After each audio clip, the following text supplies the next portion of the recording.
আমার সন্তান থেকে আমি শেষ বিদায় জানাই। আমার সন্তানকে আমার বুকে দে, আমার বুকে দে। ও মুসলমান, আমিনা নবীজিকে বুকের মধ্যে নিছেন, বুকের মধ্যে নিয়ে বলেন, বাবারে এটাই শেষ বিদায়, এটাই শেষ বিদায়, আর মনে হয় দেখা হবে না রে বাবা। প্রিয় ভাইয়েরা আমার, ও মুসলমান, এই আবুয়া নামক স্থানের মধ্যে নবীজির মা দুনিয়া থেকে বিদায় হয়ে যান। বাবাকে দেখতে যাইয়া নবীজি মাকে হারাইছেন। আব্দুল মুত্তালিবের বুঝতে আর বাকি নাই। আব্দুল মুত্তালিব দৌড়ায় আর বলে, হে মক্কার মানুষরা দেখো, তাকায়া দেখো, আমার অবাগা নাতি বাবাকে দেখতে যাইয়া মাকে হারাইয়া মক্কায় ফিরিতেছে। প্রিয় ভাইয়েরা আমার, নবীজি যখন মক্কায় ফিরে এসেছেন, মক্কায় ফিরে এসে নবীজি দাদার গলায় ধরায়া ধরছে, দাদার গলায় ধরায়া ধরে বলতেছে, দাদা, ওগো দাদা, আমার যে মাও নাই বাবাও নাই, ও দাদা, কে আমাকে মায়ের আদর দিবে, কে আমাকে বাবার আদর দিবে, আমি কোথায় আশ্রয় গ্রহণ করবো গো দাদা। মায়ের নবী দাদার গলায় ধরায়া ধরে কান্না করে, কান্না করে, ও মুসলমান, এইভাবে আমার নবী দুনিয়ার মধ্যে আসার আগে বাবাকে হারাইয়া এতিম হয়ে যায়। 6 বছর বয়সে মাকে হারায়। মাকে হারানোর পরে দাদার কাছে লালিত পালিত হয়। দাদা 8 বছর বয়সে দাদা দুনিয়া থেকে বিদায় হয়ে যান। ও মুসলমান, দাদা দুনিয়া থেকে বিদায় হওয়ার পরে দাদা আজ থেকেই বলে যান আবু তালিবের কথা। আবু তালিবকে বলে যান, হে আবু তালিব, তুমি তোমার বাতিজার দেখাশোনা করবা, তুমি তোমার বাতিজাকে লালন পালন করবা। প্রিয় ভাইয়েরা আমার, আবু তালিব নবীজিকে মহব্বত করতেন, ভালোবাসতেন। ও মুসলমান, বেঈমানেরা আবু তালিবের কাছে এসে বলতো, আবু তালিবের কাছে এসে বলতো, হে আবু তালিব, তোমার বাতিজা আমাদের ধর্মের বিরুদ্ধে কথা বলে, আমাদের মূর্তির বিরুদ্ধে কথা বলে। হে আবু তালিব, তোমার বাতিজাকে সামলাও, না হয় আমাদের হাতে ছেড়ে দাও। ও মুসলমান, এমনিতেই আল্লাহর নবীকে আবু তালিব ডেকে আনেন নাই না, বলেন, বাতিজারে, বেঈমানেরা আবু জাহেলেরা আমার কাছে বিচার দিয়েছে, তুমি নাকি আমাদের ধর্মের বিরুদ্ধে কথা বলো। হে বাতিজা, তুমি আমাদের ধর্মের বিরুদ্ধে আর বইল না। প্রিয় ভাইয়েরা আমার, ও মুসলমান, নবীজি বলেন, চাচা গো, আমি এই দাওয়াত নিয়ে পীড়িত হয়েছি, আমি এই একত্ববাদের দাওয়াত দিয়ে যাব। ও গো চাচা, আমার জীবনটাও যদি চলে যায়, আমি এই দাওয়াত বন্ধ করব না, আমি এই দাওয়াত দিয়ে যাব। এমনিতে আবু তালিব বলে, বাতিজারে, যাও যাও, তুমি এই দাওয়াত দিয়ে যাও। আমি আবু তালিব যতদিন দুনিয়ার মধ্যে বেঁচে থাকবো, কেউ তুমি মুহাম্মদের শরীরের মধ্যে ফুলের টুকাও দিতে পারবে না। ও চাচা, আমি আপনার কাছে মায়ের আদর পেয়েছি, আমি আপনার কাছে বাবার আদর পেয়েছি। চাচা গো, আপনি আমাকে হাতে চুমু দিয়ে, পায়ে চুমু দিয়ে, কপালে চুমু দিয়ে আদর যত্ন করে আপনি আমাকে লালন পালন করেছেন। ওগো চাচা, আপনার মরণের সময় চলে এসেছে, এখন যদি আপনি কালেমা না পড়েন, আমি আপনার জন্য সুপারিশ করতে পারবো না। ওগো চাচা, আমি আপনার দরবারে এসেছি, আপনি মেহেরবানি করে আমার কানে কানে কালেমা পড়ে নেন।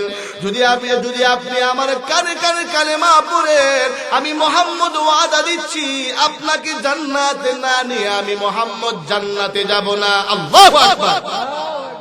নবীজি বলতেছেন, ওগো চাচা, আমার কানে কানে কালেমা পড়েন, আমি ওয়াদা দিচ্ছি, আপনাকে সঙ্গে না নিয়া আমি জান্নাতের মধ্যে যাব না।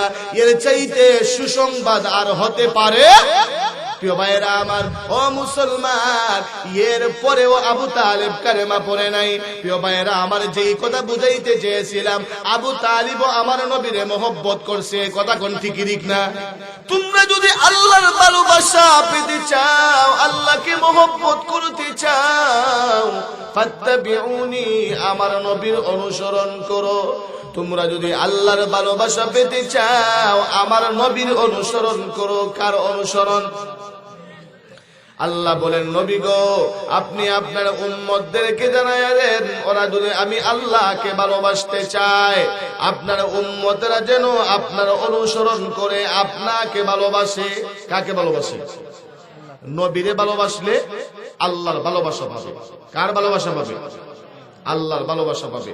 প্রিয় ভাইরা আমার, এরপরে আল্লাহ বলেন ফাত্তাবিউনি ইউহিব্বুকুমুল্লাহ। ও মুসলমান, আল্লাহ জানা দিয়েছেন, ওগো নবী আপনি বলে দেন, ওরা যদি আপনাকে মহব্বত করে, আপনাকে ভালোবাসে, আপনার অনুগত্য করে, আমি আল্লাহ আপনার উম্মতদেরকে 2টা পুরস্কার দেব। কয়টা পুরস্কার? আরো জোরে কোন কয়টা? নবীকে মহব্বত করলে আল্লাহ আমাদেরকে 2টা পুরস্কার দিবে, 2টা পুরস্কার। ও মুসলমান, 1 নম্বর পুরস্কার হলো আল্লাহ জানায়া দেয় ইউহিব্বুকুমুল্লাহ। যারা নবীকে ভালোবাসবে আল্লাহ তাদেরকে ভালোবাসবে। আল্লাহু আকবার। নবীরে ভালোবাসলে আমাদেরকে ভালোবাসবেন কে? আল্লাহ। আর যদি এখন কে? আল্লাহ। আল্লাহ যদি আমাদেরকে ভালোবাসে কোনো টেনশন আছে? আর যদি এখন আছে? আমার আল্লাহ কি শুধু বাংলাদেশের মালিক? আপনাদের আওয়াজ বোঝে আমার আল্লাহ শুধু বাংলাদেশের মালিক? আমার আল্লাহ কি শুধু বাংলাদেশের মালিক? না, আমার আল্লাহ কুল কায়নাতের মালিক। কুল কায়নাতের মালিক আমার আল্লাহ। চাঁদ, সূর্য, চন্দ্র, তারা, লৌহ কলম সবকিছুর মালিক। সবকিছুর রাজত্ব একমাত্র কার হাতে? আর যখন কার হাতে? আল্লাহর হাতে। প্রিয় ভাইয়েরা আমার, দুনিয়ার মধ্যে আল্লাহ তাআলা মাঝে মধ্যে এক এক রাষ্ট্রের দায়িত্ব এক এক রাজার কাছে দেন, আর যখন তেরিমিরি করে মহান আল্লাহ কয় তেরিমিরি শুরু করে দিছো, আর তোমার কাছে রাখতাম না, আল্লাহ চিনে নিয়ে আসে। কথা কোন ঠিক ঠিক না? প্রিয় ভাইয়েরা আমার, এই আসমান জমিনের রাজত্ব একমাত্র কার হাতে? আর যখন কার হাতে? প্রিয় ভাইয়েরা আমার, তাহলে আল্লাহ যদি আমাকে ভালোবাসে আমার কোনো টেনশন নাই, আমার কোনো চিন্তা নাই। ও মুসলমান, তাহলে আল্লাহর ভালোবাসা পাইতে হলে নবীকে মহব্বত করতে হবে, নবীকে মহব্বত করা লাগবে। নবীকে মহব্বত করলে আমাদেরকে ভালোবাসবেন কে? প্রিয় ভাইরা আমার, ও মুসলমান, 2 নাম্বার পুরস্কার হলো ফাত্তাবিউনি ইউহিব্বুকুমুল্লাহ ওয়া ইয়াগফির লাকুম যুনুবাকুম ওয়াল্লাহু গফুরুর রহিম। আল্লাহ জানায়া দেন, হাবিব আমার, বন্ধু আমার, ওরা যদি আপনাকে ভালোবাসে আমি আল্লাহ ওদেরকে 2 নাম্বার পুরস্কার দেব। ওয়া ইয়াগফির লাকুম যুনুবাকুম, তাদের জন্য 2 নাম্বার পুরস্কার হলো আমি আল্লাহ তাদের জিন্দেগীর সমস্ত গুনাহগুলো মাফ করিয়া দেব। প্রিয় ভাইয়েরা আমার, তাহলে নবীরে মহব্বত করলে আমাদের জন্য কয়টা পুরস্কার? আরো জোরে কয়টা? আরো জোরে কয়টা? 1 নাম্বার হলো মহব্বত করবেন কে? জীবনের গুনাহগুলো মাফ করবেন কে? তাহলে এই 2 পুরস্কার পাইতে হলে নবীকে ভালোবাসতে হবে। নবীকে কি করতে হবে? ভালোবাসতে হবে। নবীকে কেমনে ভালোবাসবো? কিভাবে নবীকে ভালোবাসবো? নবীর ভালোবাসাটা কি পরিমাণ হবে? রাসূল পাক সাল্লাল্লাহু আলাইহি ওয়াসাল্লাম হাদিসে বলেছেন। কোথায় বলেছেন? হাদিসে আল্লাহ নবী বলেন, وقال رسول الله صلى الله عليه وسلم لا يؤمن أحدكم حتى أكون أحب إليه من والده وولده والناس أجمعين। ও মুসলমান, মায়ার নবী জানায়া দিয়েছে, হে আমার উম্মতেরা শুনো, তোমরা ততক্ষণ পর্যন্ত প্রকৃত মুমিন হতে পারবে না যতক্ষণ পর্যন্ত আমি নবীকে তোমাদের মা বাবা, তোমাদের সন্তানাদি, অর্থাৎ দুনিয়ার মধ্যে যা কিছু আছে সব কিছু থেকে যতক্ষণ পর্যন্ত আমি নবীকে না ভালোবাসবে ততক্ষণ পর্যন্ত তোমরা প্রকৃত মুমিন হতে পারবে না। ও মুসলমান, তাহলে আমাদের যদি প্রকৃত ইমানদার হতে হয়, প্রকৃত মুমিন হতে হয়, নবীকে আমাদের জীবনের চাইতে ভালোবাসা লাগবে। দুনিয়ার সব কিছু থেকে নবীকে ভালোবাসা লাগবে। কথা কোন ঠিক কি ঠিক না? প্রিয় ভাইরা আমার, আমরা এখন নবীরে ভালোবাসবো দূরের কথা, আমরা দুনিয়ার জন্য পাগল হয়ে গেছি। কথা কোন ঠিক ঠিক না? প্রিয় ভাইরা আমার, ও মুসলমান, নবীজির একজন সাহাবী ছিলেন, ওনার নাম হলো উমর। নাম কি? উমরের নাম আপনারা শুনছেন নি? নরম না গরম? গরম না নরম? আরো জোরে কোন, গরম না নরম? জোরে কোন আল্লাহু আকবার। প্রিয় ভাইয়েরা আমার, উমর কি গরম ছিলেন! ও মুসলমান, ইসলামের প্রাথমিক জামানায় রাসূল পাক সাল্লাল্লাহু আলাইহি ওয়াসাল্লাম একদিন আল্লাহর দরবারে দোয়া করছেন, আল্লাহ, উমর অথবা আবু জেহেল দুজনের একজনকে আপনি কালেমা পড়িয়ে মুসলমান বানিয়ে মুসলমানদের হাতটাকে একটু শক্তিশালী করে দেন। আচ্ছা কোন তো আমার নবী যদি দোয়া করে, আমার নবীর দোয়া বেতা যাবে? আর যখন বেতা যাবে, আমার নবী দোয়া করছে, এই দোয়াটা উমরের শানে কবুল হয়ে গেছে। যখন সুবহানাল্লাহ। প্রিয় ভাইয়েরা আমার, এই দোয়াটা উমরের শানে কবুল হয়ে গেছে, কবুল হয়ে গেছে। একদিন বেঈমান মুশরিকেরা, মক্কার বেঈমানেরা পরামর্শের মধ্যে বসেছে, পরামর্শের মধ্যে বসেছে। পরামর্শের মধ্যে বসে ওরা পরামর্শ করতেছে, মুহাম্মদ আমাদের বিরুদ্ধে কথা বলে, আমাদের ধর্মের বিরুদ্ধে কথা বলে, আমাদের মূর্তির বিরুদ্ধে কথা বলে, আমাদের লিডারদের বিরুদ্ধে কথা বলে, মুহাম্মদ আমাদের খোদাদের বিরুদ্ধে কথা বলে। মুহাম্মদের এই কার্যক্রম আমরা বন্ধ করতে পারি না। মুহাম্মদকে দুনিয়া থেকে বিদায় না করলে, মুহাম্মদকে হত্যা না করলে, আমাদের মুহাম্মদের হত্যা না করলে মুহাম্মদকে এই কাজ থেকে বিরত করা যাবে না। এমনিতেই বৈঠকের মধ্যে ওরা বলতেছে, কে আসো মুহাম্মদকে দুনিয়া থেকে বিদায় করে দিতে পারবা? কে আসো মুহাম্মদের কেল্লা আমাদের কাছে নিয়ে আসতে পারবা? এমনিতেই উমর দাঁড়ায় গেছে, আমি পারবো, আমি পারবো মুহাম্মদের কল্লা নিয়ে আসতে। জোরে কোন নাউজুবিল্লাহ। প্রিয় ভাইয়েরা আমার, উমর হাতের মধ্যে তরবারি লইয়া রওনা হয়ে গেছে, রওনা হয়ে গেছে আমার নবীর মাথা আনার জন্য। রাস্তা দিয়ে যখন রওনা হইছে, রাস্তা দিয়ে যখন যায়, হঠাৎ করে রাস্তার মধ্যে আরেকজন লোকে পাইছে, জিজ্ঞাসা করতেছে, উমর, ওরে উমর, তোমার হাতের মধ্যে তরবারি দেখা যায়। উমর, আমি জানতে চাই এই কুলা তরবারি নিয়ে তুমি কোথায় যাও, কোথায় যাও, আমি জানতে চাই রে উমর। উমর ডেকে ডেকে বলে, মুহাম্মদ আমাদের বিরুদ্ধে কথা বলে, আমাদের ধর্মের বিরুদ্ধে কথা বলে, আমাদের খোদা মুর্শিদের বিরুদ্ধে কথা বলে, মুহাম্মদের কেল্লা আনার জন্য রওনা হয়ে গেছি। এমনিতেই লোকটা ডেকে ডেকে বলে, মুহাম্মদ, তুমি মুহাম্মদের কেল্লা আনার জন্য যাইতেছো, এদিকে তোমার বোন আর তোমার ভগ্নিপতি কালেমা পড়ে মুসলমান হয়ে গেছে, মুহাম্মদের ধর্ম গ্রহণ করে ফেলেছে। ওরে ওরে মুহাম্মদের ধর্ম গ্রহণ করে ফেলেছে। ওরে উমর, মুহাম্মদের কল্লা না নিয়ে আগে নিজের ঘর সামলাও, আগে নিজের ঘর ঠিক করো। প্রিয় ভাইরা আমার, এমত অবস্থায় উমর তরবারি নিয়ে নবীজির বাড়ির দিকে না যাইয়া এবার তরবারি নিয়ে উমর বোনের বাড়ির দিকে রওনা হয়ে গেছে, বোনের বাড়ির দিকে রওনা হয়ে গেছে। প্রিয় ভাইয়েরা আমার, বোনের বাড়িতে গেছে, যায় দেখতেছে দরজা লাগানো, দরজার মধ্যে করাঘাত করেছে।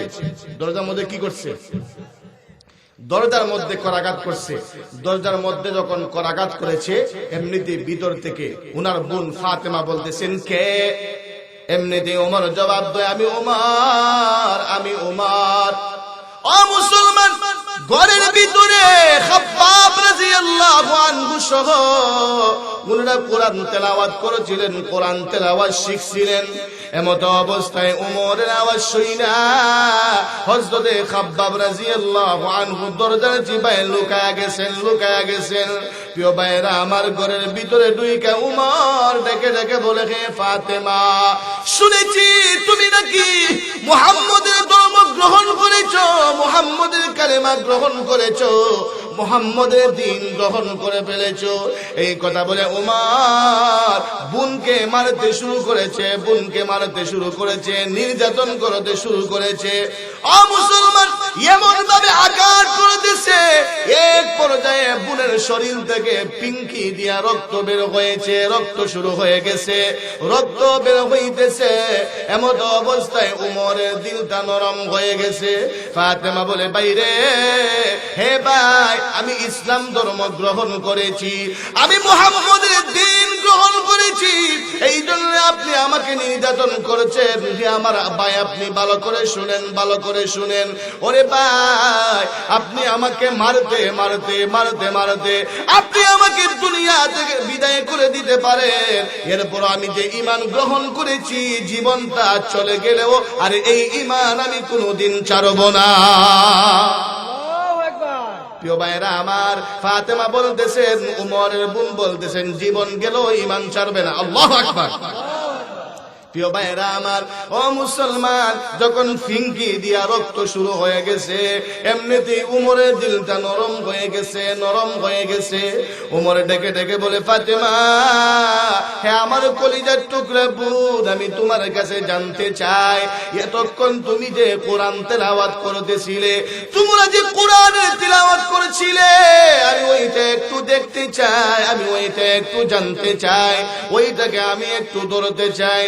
এমনিতেই ফাতেমা ডেকে ডেকে বলে, ভাই রে, হে ভাই, না না না, এই কালাম ধরতে হলে, এই কোরআন ধরতে হলে অপবিত্র অবস্থায় ধরা যায় না, গোসল করতে হবে, ওযু করতে হবে, ওযু কইরা এই কোরআনকে ধরা লাগবে। আল্লাহু আকবার। প্রিয় ভাইরা আমার, ওযু ছাড়া কি কোরআন ধরা যায়? আর যখন ওযু ছাড়া কি কোরআন ধরা যায়? ফাতেমা বলে, না, ওযু ছাড়া কোরআন ধরা যাবে না, ওযু ছাড়া কোরআন ধরা যাবে না। এমনিতেই উমর গোসল করেছেন, পাক পবিত্র হয়েছেন। এদিকে হযরত খাব্বাব রাদিয়াল্লাহু আনহু দরজার চিপার মধ্যে লুকিয়ে রয়েছিলেন, তিনিও বের হয়ে আসছেন।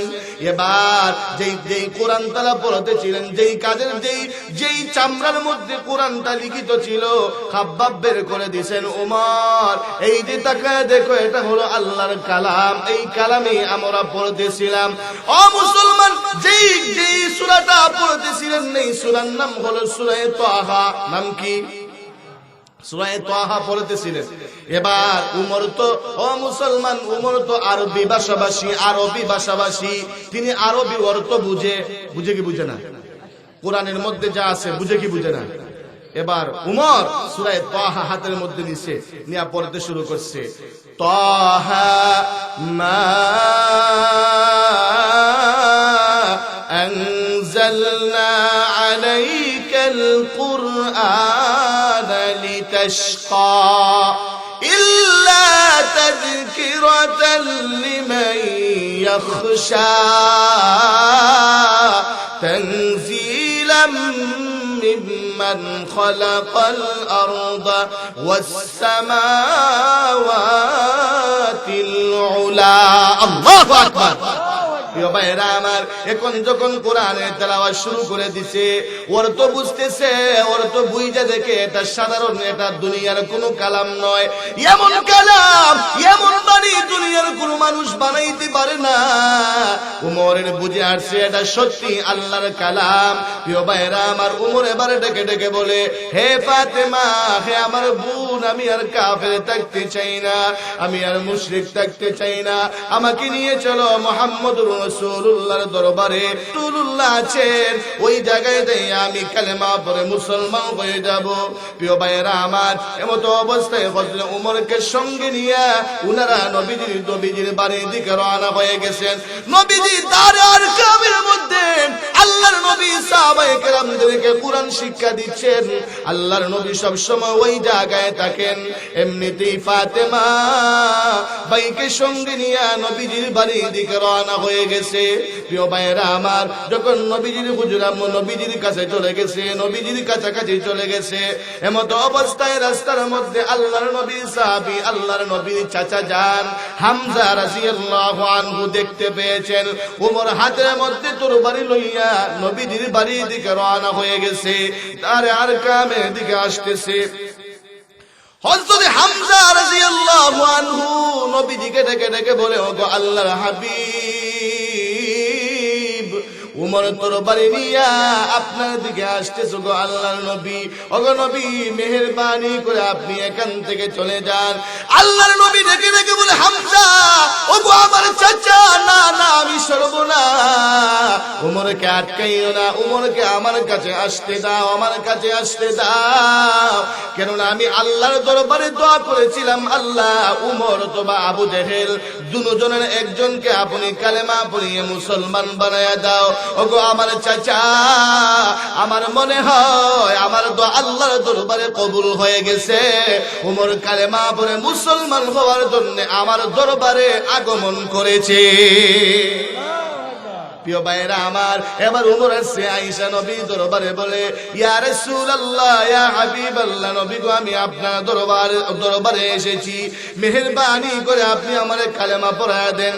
আল্লাহর নবী উমরকে কালেমা পড়ায়া দিলেন, লা ইলাহা ইল্লাল্লাহু মুহাম্মাদুর রাসূলুল্লাহ। আল্লাহু আকবার। উমর মুসলমান হয়ে গেছেন। এবার মুসলমানদের হাতের মধ্যে শক্তি কম না বেশি? আগে দুর্বল ছিল, এখন হাতটা আরো শক্তিশালী হয়েছে। কথা কোন ঠিক না? প্রিয় ভাইরা আমার, এবার মুসলমানদের হাতটা আরো মজবুত হয়ে গেছে, আরো শক্তিশালী হয়ে গেছে। প্রিয় ভাইরা আমার, ও মুসলমান, যখন হযরত উমর কালেমা পড়ে মুসলমান হয়ে গেছেন, এতদিন মুসলমানেরা গোপনে গোপনে কালেমার দাওয়াত দিয়েছেন, গোপনে গোপনে উনারা ইবাদত করেছেন, নামাজ আদায় করেছেন। উমর কালেমা পড়ে মুসলমান হওয়ার পরে নবীজিকে ডেকে ডেকে বলেন, ইয়া রাসূলুল্লাহ ইয়া হাবিবাল্লাহ, নবী গো আমি আপনাকে জিজ্ঞেস করতে চাই, আল্লাহ যে কোরআন নাযিল করেছে এই কোরআন সত্য না মিথ্যা? আল্লাহর নবী বললেন, উমর এই কোরআন হলো সত্য কোরআন। উমর বলতেছে, ইয়া রাসূলুল্লাহ, নবী গো আমরা যে ধর্ম গ্রহণ করেছি এই ধর্ম সত্য না মিথ্যা? আল্লাহর নবী বললেন, হ্যাঁ এটা সত্য ধর্ম, হক ধর্ম, এর মধ্যে কোনো ভেজাল নাই। উমর বলে, ইয়া রাসূলুল্লাহ ইয়া হাবিবাল্লাহ, নবী গো কোরআন যদি সত্য হয়ে থাকে, ইসলাম ধর্ম যদি সত্য হয়ে থাকে, তাহলে কিসের জন্য আমরা গোপনে গোপনে ইবাদত করব? কিসের জন্য আমরা গোপনে গোপনে কালেমার দাওয়াত দিব? না গো নবী না, আজকে থেকে প্রকাশ্যে কালেমার দাওয়াত দেওয়া হবে। আল্লাহর নবী বললেন, উমর না, এখন ইসলামের প্রাথমিক জামানা, এখন গোপনে গোপনে কালেমার দাওয়াত দিতে হবে। উমর বলেন, ইয়া রাসূলুল্লাহ একটু অনুমতি দেন, একটু অনুমতি দেন। নবী গো আমি একটা মিছিল দেব। আমি একটা কি করব? শুধু একটা মিছিল দিব। গো আল্লাহর নবী আপনি অনুমতি দেন। প্রিয় ভাইয়েরা আমার, ওগো আল্লাহর নবী আপনি আমার উপরে ছেড়ে দেন, আমি একটা মিছিল দিতে চাই। আল্লাহু আকবার। প্রিয় ভাইয়েরা আমার, আল্লাহর নবী অনুমতি দিলেন। হযরত উমর রাদিয়াল্লাহু আনহু যখন মিছিল দেওয়ার জন্য প্রস্তুত হয়েছেন, এমনিতেই নব মুসলিম 11 জন সাহাবী আসছেন। কয়জন সাহাবী? 11 জন সাহাবী এসেছেন। 11 জন সাহাবীর মাধ্যমে হযরত উমর 2টা লাইন করছেন। কয়টা লাইন? আর যখন কয়টা লাইন? 2টা লাইন করছেন। সামনের লাইনে হযরত উমর আর পিছনের লাইনের নেতা বানাইছেন নবীজির চাচা হামজা রাদিয়াল্লাহু আনহু। কাকে? নবীজির চাচা হামজা রাদিয়াল্লাহু আনহুকে পিছনের লাইনের নেতা বানাইছেন, আর সামনের লাইনের নেতা হচ্ছেন উমর। কে? প্রিয় ভাইরা আমার, এবারে মিছিল শুরু হয়ে গেছে। আল্লাহু আকবার। হযরত উমর মিছিল শুরু করে দিয়েছে, মিছিল শুরু করে দিয়েছে। আল্লাহু আকবার। আল্লাহ সবচাইতে বড়। আল্লাহু আকবার, আল্লাহু আকবার। মিছিল দিতেছে। প্রিয় ভাইরা আমার, মিছিল দিয়ে দিয়ে সামনে দিকে যায়। আর উমর ডেকে ডেকে বলে, কে আসো? আমি উমরকে বারণ করার জন্য, আমার সামনে আসো। কে আসো? স্ত্রীকে বিধবা করবা, আমি উমরের সামনে আসো। কে আসো? স্ত্রীকে বিধবা করবা, আমার সামনে আসো। কে আসো? কে আসো? স্বামী কে আসো? তোমাদের কার সাহস আছে আমি উমরের সামনে আইসা দাঁড়াও, দেখি দেখি তোমাদের মা তোমাদেরকে কতটুকু দুধ খাওয়াইছে। আসো দেখি তোমরা আমার সামনে আসো। ও মুসলমান, এইভাবে হযরত উমর বলে বলে তাকবীর দিয়ে দিয়ে বাইতুল্লাহ পর্যন্ত গিয়েছে। আল্লাহু আকবার। প্রিয় ভাইয়েরা আমার, ও মুসলমান, এই উমরের মতো একজন উমর যদি থাকে, এই একজন উমরের গোটা মুসলিম বিশ্বের জন্য যথেষ্ট। কথা কোন ঠিক ঠিক না? আমরা আরেকটা উমরের অপেক্ষায়, আরেকটা উমর আসবে আর আমাদেরকে ডাক দিবে, এই সারা পৃথিবীর মুসলমানেরা ঐক্যবদ্ধ হয়ে বেঈমানদের সাথে যুদ্ধ করবে। কথা কোন ঠিক ঠিক না? প্রিয় ভাইয়েরা আমার, আজ সারা বিশ্বের আনাচে কানাচে মুসলমানেরা নির্যাতিত, নিপীড়িত, নিষ্পেষিত, পদদলিত। কথা কোন ঠিক ঠিক না? প্রিয় ভাইয়েরা আমার, শুধু নেতৃত্বের অভাবে উমরের মতো লোক থাকলে এখন মুসলমান নির্যাতিত হতো। উমরের মতো নেতা একজনই যথেষ্ট। প্রিয় ভাইরা আমার, ও মুসলমান, যেই কথা বলতেছিলাম, হযরত উমর রাদিয়াল্লাহু আনহু নবীজির দরবারে আসছেন। আল্লাহর নবীকে বলেছেন, ইয়া রাসূলুল্লাহ, নবী গো, আমি আপনাকে মহব্বত করি, তবে আমার জীবনের চাইতে আপনাকে মহব্বত করি না। আমার জীবনের চাইতে আপনাকে মহব্বত করি। আল্লাহর নবী বললেন, উমর, তুমি এখনো খাঁটি মুমিন হতে পারো নাই, এখনো প্রকৃত মুমিন হতে পারো নাই। উমর চলে গেছে। কিছুক্ষণ পরে আল্লাহর নবীর দরবারে আসছেন। আয়েশা বলতেছেন, ইয়া রাসূলুল্লাহ, ইয়া হাবিবাল্লাহ, ওগো আল্লাহর নবী, এখন আমি ঘোষণা দিতেছি, আমি আপনাকে আমার জীবনের চাইতে ভালোবাসি, দুনিয়ার সব কিছু থেকে আমি আপনাকে ভালোবাসি। আল্লাহর নবী বললেন, উমর, ওরে উমর, তুমি এখন খাঁটি মুমিন হয়েছো, তুমি এখন প্রকৃত মুমিন হয়েছো। সুবহানাল্লাহ। তাহলে আমাদেরকেও যদি প্রকৃত মুমিন হতে হয়, প্রকৃত ইমানদার হতে হয়, নবীকে দুনিয়ার সবকিছু থেকে বেশি ভালোবাসা লাগবে। কথা কোন ঠিক ঠিক না? প্রিয় ভাইয়েরা আমার, ও মুসলমান, শুধু জবান দিয়ে ভালোবাসলে হবে না, কাজে কর্মে ভালোবাসতে হবে। কথা কোন ঠিক ঠিক না?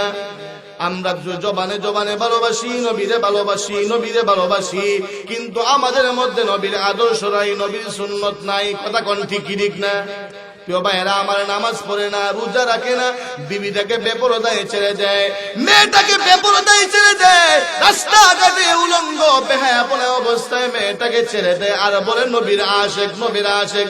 আমরা বলতে চাই, যারা আল্লাহর হুকুম মানে না, আমার নবীর তরিকা মানে না, ওরা আমার নবীর আশিক হতে পারে না, ওরা নবীর আশিক নামের বাটপার। কথা কোন ঠিক ঠিক না? নবীর প্রকৃত আশিক হলো তারা যারা নবীর আদর্শ অনুযায়ী জীবনটাকে পরিচালিত করে। কথা কোন ঠিক ঠিক না? প্রিয় ভাইয়েরা আমার, ও মুসলমান, বেঈমানেরাও আমার নবীকে ভালোবাসছে। আবু লাহাব, আবু তালিবও আমার নবীকে ভালোবাসছে। কথা কোন ঠিক ঠিক না? আবু তালিব, আবু লাহাব আমার নবীকে ভালোবাসছে, কিন্তু আমার নবীর তরিকা মানে নাই। কথা কোন ঠিক ঠিক না? তাহলে আমরা শুধু জবানে জবানে ভালোবাসলাম, কিন্তু নবীর তরিকা মানলাম না। এটা হলো আবু লাহাব মার্কা ভালোবাসা। কথা কোন ঠিক ঠিক না? এটা হলো আবু তালিব মার্কা ভালোবাসা। আবু তালিবও ভালোবাসছে, আবু লাহাবও আমার নবীরে ভালোবাসছে, কিন্তু আমার নবীর তরিকা মানে নাই। কথা কোন ঠিক ঠিক না? প্রিয় ভাইয়েরা আমার, ও মুসলমান, আবু লাহাব আমার নবীরে কেমন ভালোবাসা বাড়ছে। ও মুসলমান, আবু লাহাব আমার নবীরে ভালোবাসছে। আপনার নবী, আমার নবী যখন দুনিয়ার মধ্যে পদার্পণ করেছেন, আবু লাহাবের একজন দাসী ছিল, এই দাসীর নাম হলো সুয়াইবা। আবু লাহাবের একজন দাসীর নাম ছিল সুয়াইবা। এই সুয়াইবা আবু লাহাবের কাছে সংবাদ নিয়ে গেছে, হে আমার মুনিব, আপনার বাতিজা দুনিয়ার মধ্যে পদার্পণ করেছে, আপনার বাতিজা মুহাম্মদ দুনিয়ার মধ্যে আগমন করেছে। এই বাদী সুয়াইবা যখন আবু লাহাবের কাছে বাতিজার সংবাদ দিয়েছে, সঙ্গে সঙ্গে আবু লাহাব বাদীকে দুইটা আঙ্গুল দেখাইছে, দুইটা আঙ্গুল দেখাইয়া বাদীকে আজাদ কইরা দিছে। হে আমার বাদী সুয়াইবা, তুমি আমার বাতিজার সংবাদ দিয়েছ, এতদিন তুমি আমার গোলাম ছিলে, আজকে দিয়ে আর তুমি আমার গোলাম না। আমি আবু লাহাব আজকে থেকে তোমাকে আজীবনের জন্য আজাদ করিয়া, মুক্ত করিয়া দিলাম। নবীর সংবাদ শুই না আবু লাহাব খুশি হয়েছে না বেজার হয়েছে? আর এখন খুশি হয়েছে না বেজার হয়েছে? প্রিয় ভাইরা আমার, কিন্তু যখন আমার নবী দ্বীনের কথা বলেছেন, কালেমার কথা বলেছেন, একত্ববাদের দাওয়াত দিয়েছেন, তখন কিন্তু আবু লাহাব আমার নবীর তরিকা মানে নাই। কথা ঠিক কি ঠিক না? ও মুসলমান, আমার নবী নবুয়ত পাওয়ার পরে একদিন আল্লাহর নবী মক্কার মধ্যে একটা পাহাড় আছে, ওই পাহাড়ের নাম হলো সফা পাহাড়। ওই সফা পাহাড়ের মধ্যে আমার নবী যাইয়া সফা পাহাড়ের উপরে উইটা মক্কার মানুষদেরকে ডাকছে, হে মক্কার মানুষেরা, আসো তোমরা এই সফা পাহাড়ের পাদদেশে আগমন করো। হে আমার চাচা জানেরা, আসেন এই সফা পাহাড়ের পাদদেশে আসেন। এমনিতেই মক্কার সমস্ত লিডারেরা সফা পাহাড়ের পাদদেশে আগমন করেছে। এমতো অবস্থায় আল্লাহর নবী ডেকে ডেকে বলেন, হে আমার চাচা জানেরা, আমি মুহাম্মদ যদি বলি এই সফা পাহাড়ের ওই পাশ থেকে একটা সৈন্য দল আপনাদের উপরে আক্রমণ করার জন্য আসতেছে, চাচা গো, আপনারা কি বিশ্বাস করবেননি? এমনিতে আবু জাহেল উব্বা সাইবারা ডেকে ডেকে বলে, আবু লাহাব ডেকে ডেকে বলে, মুহাম্মদ তুমি এত ভদ্র ছেলে, তুমি এত সত্যবাদী ছেলে, তোমার জন্মের পর থেকে তুমি কোনোদিন মিথ্যা কথা বলো নাই। আরে মুহাম্মদ, তুমি এই কথা বলবে আর আমরা বিশ্বাস করব না, এটা কোনোদিন হতে পারে না। মুহাম্মদ তুমি বলবে, আমরা অবশ্যই বিশ্বাস করব। এমতো অবস্থায় আল্লাহর নবী ডেকে ডেকে বলেন, ওগো চাচা, আল্লাহ আমাকে পয়গাম্বর বানাইয়া দুনিয়ার মধ্যে পাঠাইছেন, চাচা গো, মূর্তির পূজা ছেড়ে দাও, সূর্যের পূজা ছেড়ে দাও, আগুনের পূজা ছেড়ে দাও, এক আল্লাহর গোলামির মধ্যে লেগে যাও। দুনিয়াতেও সফলতা আসবে, মৃত্যুর পরে জান্নাত পাবে। প্রিয় ভাইয়েরা আমার, আমার নবী যখন কালেমার দাওয়াত দিয়ে দিছে, এমনিতেই আবু লাহাবের চান্দি গরম হয়ে গেছে। আবু লাহাব আমার নবীকে বদদুয়া দেয়।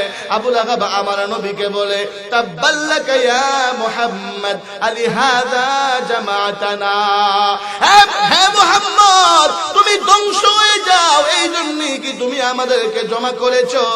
এই জন্যই কি তুমি আমাদেরকে একত্রিত করেছো?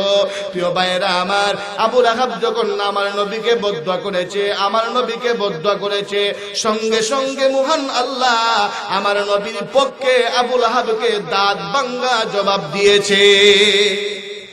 আমার নবীর পক্ষে আছেন কে? আরো জোরে কোন কে? আমার নবীর পক্ষে আছেন আল্লাহ। আবু লাহাব যখন আমার নবীকে বদদুয়া করেছে, আবু লাহাবের দাঁত ভাঙ্গা জবাব দেওয়ার জন্য আল্লাহ মহান গ্রন্থ আল কোরআনের মধ্যে আবু লাহাবদের শানে একটা সূরা নাযিল করছে। আছে কি আছে না? নাম কি? সূরা লাহাব। নাম কি? আছে কি আছে না? প্রিয় ভাইরা আমার, আবু লাহাবদের দাঁত ভাঙ্গা জবাব দেওয়ার জন্য আল্লাহ একটা সূরা নাযিল করছে। আল্লাহ বলেন, তাব্বাত ইয়াদা আবি লাহাবিন ওয়া তাব মা আগনা আনহু মালুহু ওয়া মা কাসাব। ও মুসলমান, আল্লাহ সূরা লাহাব নাযিল করে আবু লাহাব বেরে জানায় দেয়, ওরে আবু লাহাব, না না, আমার বন্ধু ধ্বংস নয়, আমার হাবিব ধ্বংস নয়। ওরে আবু লাহাব, তুই ধ্বংস হয়ে যা, তোর দুইটা হাত ধ্বংস হয়ে যাক। জোরে কোন আল্লাহু আকবার। জবাব দিয়েছেন কে? আর জোরে কোন কে?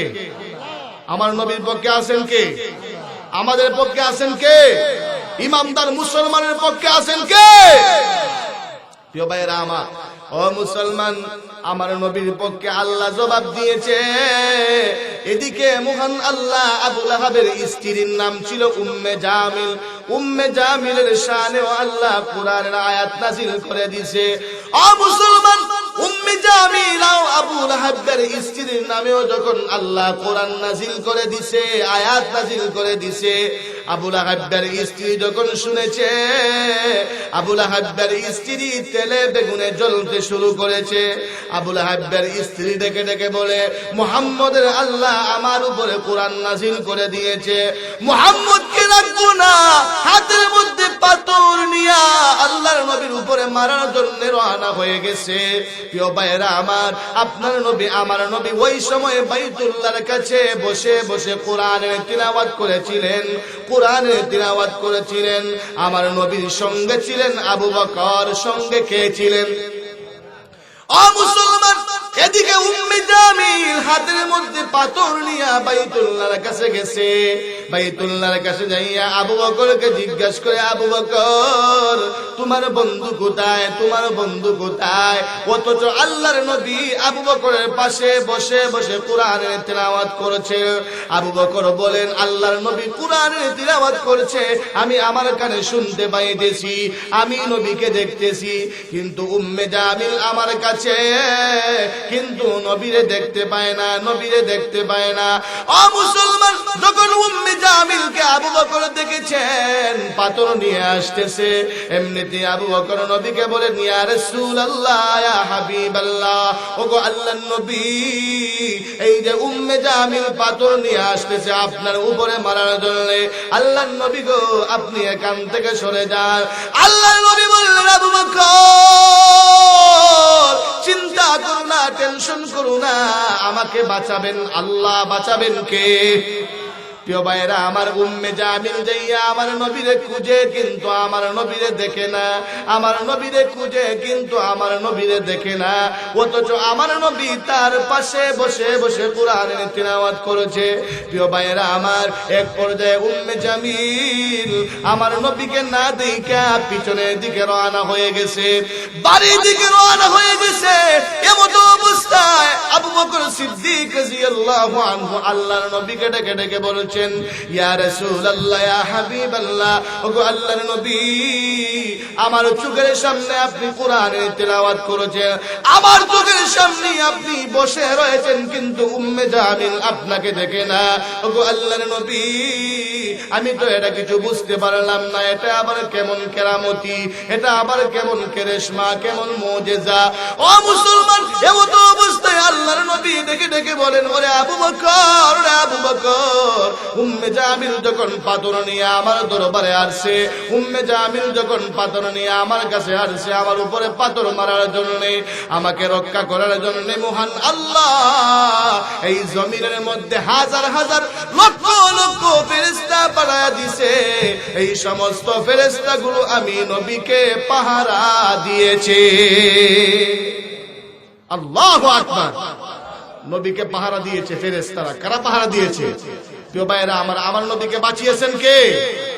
ও মুসলমান, আমার নবীকে বাঁচাইবেন আল্লাহ। যদি আল্লাহ আমার নবীকে বাঁচাইতে চান, আমাদেরকে বাঁচাইতে চান, কারো বাবারও শক্তি আছে আমাদেরকে দুনিয়া থেকে বিদায় করে দেওয়ার, আর যে কোন আছে? ও মুসলমান, তাহলে আবু লাহাব আমার নবীর জন্মের খবর শুইনা খুশি হইছে না বেজার হইছে? কিন্তু যখন আমার নবী দ্বীনের কথা বলেছেন, তখন আমার নবীরে ভালোবাসছে না আমার নবীরে নির্যাতন করছে? নির্যাতন করছে। যখন দ্বীনের কথা বলেছেন, তরিকার কথা বলেছেন, তখন আমার নবীকে ভালোবাসেনি, আমার নবীকে নির্যাতন করেছে। কথা কোন ঠিক ঠিক না? ও মুসলমান, আমরাও আবু লাহাবের মতো জবানে জবানে ভালোবাসলাম, কিন্তু নবীজির তরিকা মানলাম না, এমন আবু লাহাব মার্কা ভালোবাসা বাসলে হবে? নবীর তরিকা মানতে হবে, এর নাম হয়েছে প্রকৃত ভালোবাসা। কথা কোন ঠিক ঠিক না? প্রিয় ভাইয়েরা আমার, নবীজির চাচা ছিলেন আবু তালিব। নাম কি? আবু তালিব আমার নবীরে ভালোবাসে, আবু তালিব আমার নবীরে ভালোবাসে। ও মুসলমান, আপনার নবী আমার নবী সরকারি দু জায়গা দুনিয়ার মধ্যে আসার আগে বাবাকে হারাইয়া এতিম হয়ে গেছেন। আমার নবী মায়ের গর্ভের মধ্যে থাকা অবস্থায় বাবা দুনিয়া থেকে বিদায় হয়ে গেছেন। আমার নবী এতিম, আমার নবী এতিম। ও মুসলমান, আমার নবীর বয়স যখন 6 বছর বয়সে আমার নবী মাকে হারাইছেন। প্রিয় ভাইয়েরা আমার নবীর যখন 6 বছর বয়স হয়েছে, এমত অবস্থায় আল্লাহর নবী মাঠের মধ্যে যাইতেন, বাচ্চারা খেলাধুলা করতো, আমার নবী খেলাধুলা দেখতেন। প্রত্যেক দিন আমার নবী খেলাধুলা দেখতে যায়। সন্ধ্যার সময় খেলাধুলা যখন শেষ হয়ে যায়, আমার নবী আবার বাড়িতে ফিরে আসে। হঠাৎ করে একদিন আল্লাহর নবী মাঠে গেছেন খেলা দেখার জন্য, সন্ধ্যা হয়ে গেছে। আপনার নবী, আমার নবী, মায়ার নবী, শিশু নবী মুহাম্মদুর রাসূলুল্লাহ বাড়িতে আসেন না।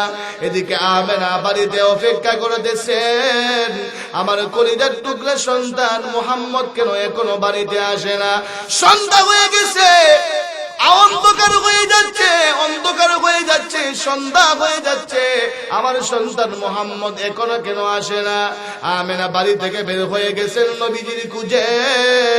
ও মুসলমান, কিছুক্ষণ যাওয়ার পরে একটা সন্তানকে পেয়েছেন। ডেকে ডেকে বলেন, বাবারে, আমার সন্তান মুহাম্মদকে কি তুমি দেখেছো? মুহাম্মদকে কি তুমি পেয়েছো? এমনিতেই সন্তানটা ডেকে ডেকে বলে, হ্যাঁ, মুহাম্মদকে দেখি নাই, আমি মুহাম্মদকে দেখি নাই। ভাইরা আমার আরেকটু সামনে গিয়েছেন, আরেকজনকে পেয়েছেন। ডেকে ডেকে বলেন, বাবারে, আমার সন্তান মুহাম্মদকে কি তুমি দেখেছো? এমনিতেই ছেলেটা ডেকে ডেকে বলে, হ্যাঁ দেখেছি। একটা ছেলে মাঠের এক কোণার মধ্যে বইসা রয়েছে, চেহারাটা কালো, বিষণ্ণ মনে মাঠের এক কোণার মধ্যে বসে আছে। এমনিতে আমেনা দৌড়াইয়া মাঠের মধ্যে গেছেন, মাঠের মধ্যে গেছেন। মাঠের মধ্যে যা দেখতেছেন আল্লাহর নবী, শিশু নবী, আপনার আমার নবী মুহাম্মদুর রাসূলুল্লাহ মাঠের এক কোণার মধ্যে বসে আছে। প্রিয় ভাইরা আমার, এমত অবস্থায় আল্লাহর নবীকে ডেকে ডেকে বলেন, আমেনা বলেন, বাবারে, ও মুহাম্মদ, সবাই বাড়িতে চলে গেছে। এ মুহাম্মদ, বাবা তুমি কেন এখনো এই মাঠের মধ্যে বসে আছো? বাড়িতে কেন গেলা না? এমনিতে আল্লাহর নবী শিশু নবী ডেকে ডেকে বলে, মা, ওগো মা, আমি দেখতে পাই প্রত্যেক দিন সন্ধ্যা যখন হয় প্রত্যেক ছেলেদের বাবারা মাঠের মধ্যে আসে।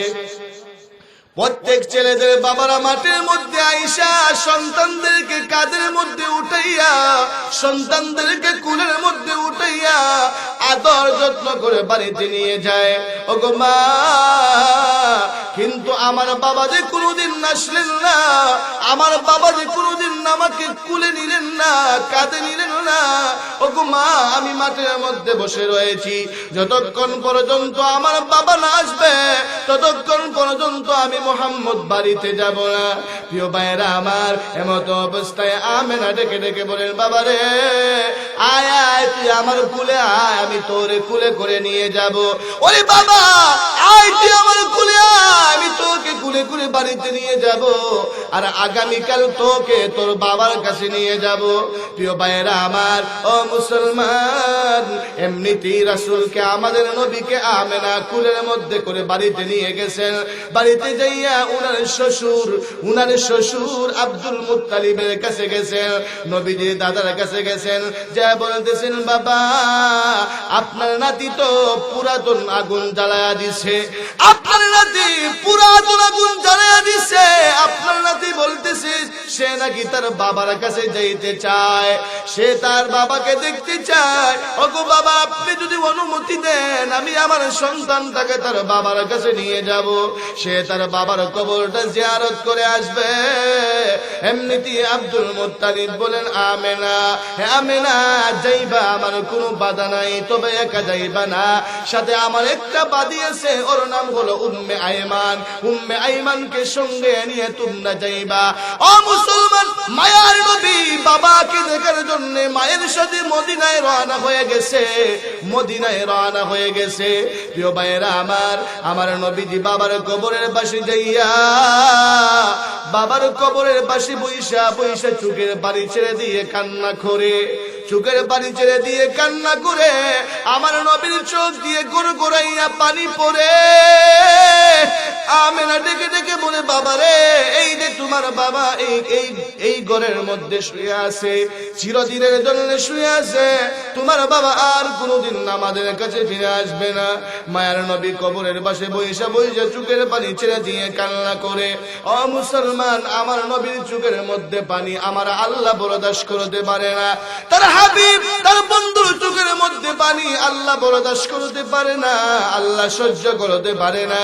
এমনিতে জিব্রাইলকে পাঠাইছে, জিব্রাইল যাও, আমার বন্ধুর চোখে পানি আমি আল্লাহ সহ্য করতে পারি না, আমার বন্ধুর চোখের পানি মুছে দাও, আমার বন্ধুকে সরে দাও।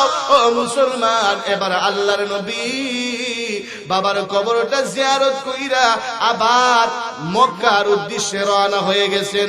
প্রিয় ভাইয়েরা আমার, মক্কার উদ্দেশ্যে যখন রওনা হয়েছে, আবওয়া নামক স্থানের মধ্যে যখন এসেছে, মক্কার মদিনার মধ্যবর্তী জায়গা আবওয়া নামক স্থানের মধ্যে যখন নামছে, এমনিতেই নবীজির আম্মা জান আমেনা অসুস্থ হয়ে গেছেন। অসুস্থতা এমন ভাবে বাড়ছে, সক্রাত শুরু হয়ে গেছে, মরণাপন্ন অবস্থা হয়ে গেছে।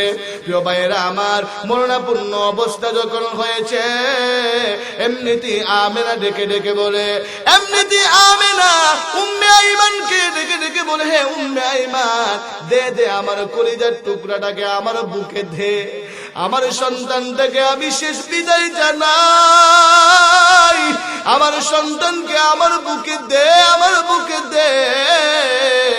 ও মুসলমান, আমেনা নবীজিকে বুকের মধ্যে নিছেন, বুকের মধ্যে নিয়ে বলেন, বাবারে এটাই শেষ বিদায়, এটাই শেষ বিদায়, আর মনে হয় দেখা হবে না রে বাবা।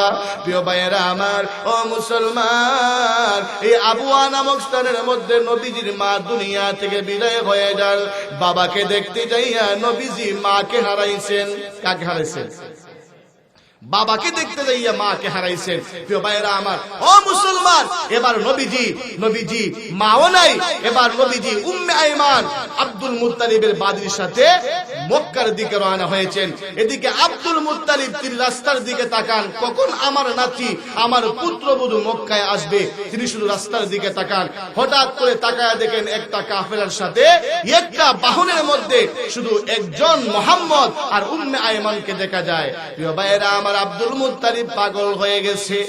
আব্দুল মুত্তালিবের বুঝতে আর বাকি নাই। আব্দুল মুত্তালিব দৌড়ায় আর বলে, হে মক্কার মানুষরা, দেখো, তাকায়া দেখো, আমার অবাগা নাতি বাবাকে দেখতে যাইয়া মাকে হারাইয়া মক্কায় ফিরিতেছে।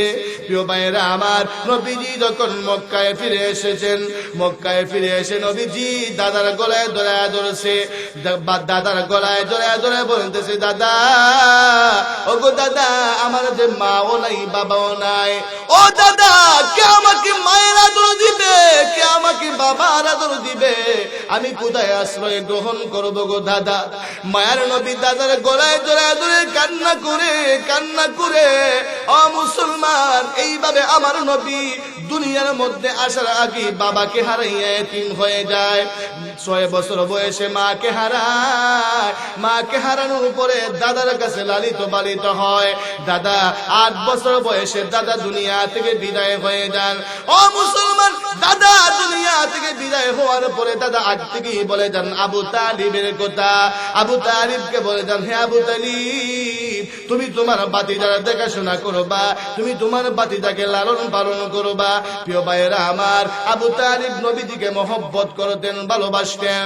ও মুসলমান, বেঈমানেরা আবু তালিবের কাছে এসে বলতো, আবু তালিবের কাছে এসে বলতো, হে আবু তালিব, তোমার বাতিজা আমাদের ধর্মের বিরুদ্ধে কথা বলে, আমাদের মূর্তির বিরুদ্ধে কথা বলে, হে আবু তালিব, তোমার বাতিজাকে সামলাও, না হয় আমাদের হাতে ছেড়ে দাও।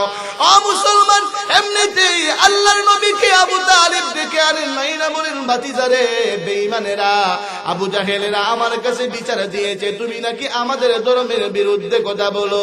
হে বাতিজা, তুমি আমাদের ধর্মের বিরুদ্ধে আর বইল না। প্রিয় ভাইয়েরা আমার, ও মুসলমান, নবীজি বলেন, চাচা গো, আমি এই দাওয়াত নিয়ে পীড়িত হয়েছি, আমি এই একত্ববাদের দাওয়াত দিয়ে যাব। ও চাচা, আমার জীবনটাও যদি চলে যায়, আমি এই দাওয়াত বন্ধ করব না, আমি এই দাওয়াত দিয়ে যাব। এমনিতে আবু তালিব বলে, বাতিজারে, যাও, তুমি এই দাওয়াত দিয়ে যাও, আমি আবু তালিব যতদিন দুনিয়ার মধ্যে বেঁচে থাকবো, কেউ তুমি মুহাম্মদের শরীরের মধ্যে ফুলের টুকাও দিতে পারবে না। আবু তালিব নবীকে এত মহব্বত করতেন। ও মুসলমান, সে আবু তালিবের যখন ইন্তেকালের সময় হয়েছে, এমত অবস্থায় আবু জাহেল, উব্বা, সাইবারা আবু তালিবের কাছে, আবু তালিবের মাতার কাছে যাইয়া পড়ছে। আবু তালিবের মাতার কাছে যাইয়া ওরা আবু তালিবকে বিভিন্ন জিনিস জিজ্ঞাসা করছে, কথা বলতেছে। এমত অবস্থায় আল্লাহর নবীও আবু তালিবের কাছে গেছেন, যা বলতেছেন, চাচা, ওগো চাচা, দুনিয়ার মধ্যে আসার আগে আমি আমার বাবাকে হারাইছি। ও ওগো চাচা 6 বছর বয়সে আমি আমার মাকে হারাইছি, 8 বছর বয়সে আমি আমার দাদাকে হারাইছি।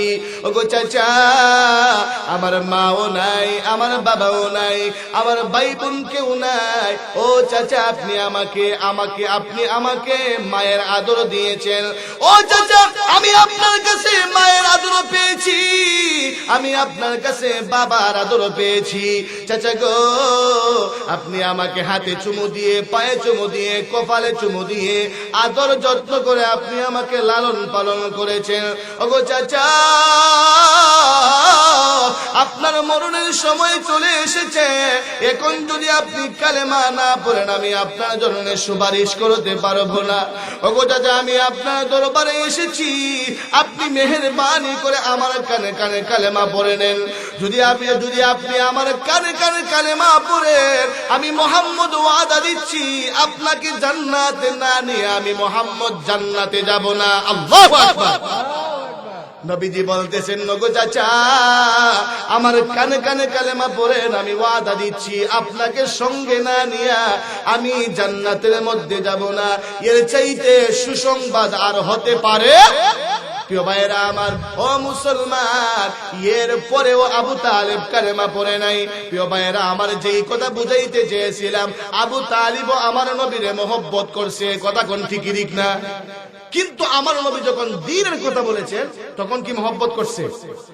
যখন দ্বীনের কথা বলেছেন, দ্বীন মানের কথা বলেছেন, তখন আবু তালিব মানে নাই। ও মুসলমান, তবে শুধু জবানে জবানে আবু তালিব যেভাবে জবান দিয়ে নবীরে ভালোবেসেছিল, আবু লাহাব যেভাবে জবান দিয়ে নবীরে ভালোবেসেছিল, প্রিয় ভাইরা আমার, আবু লাহাব আর আবু তালিবের মতো আমাদেরকে ভালোবাসতে হবে না।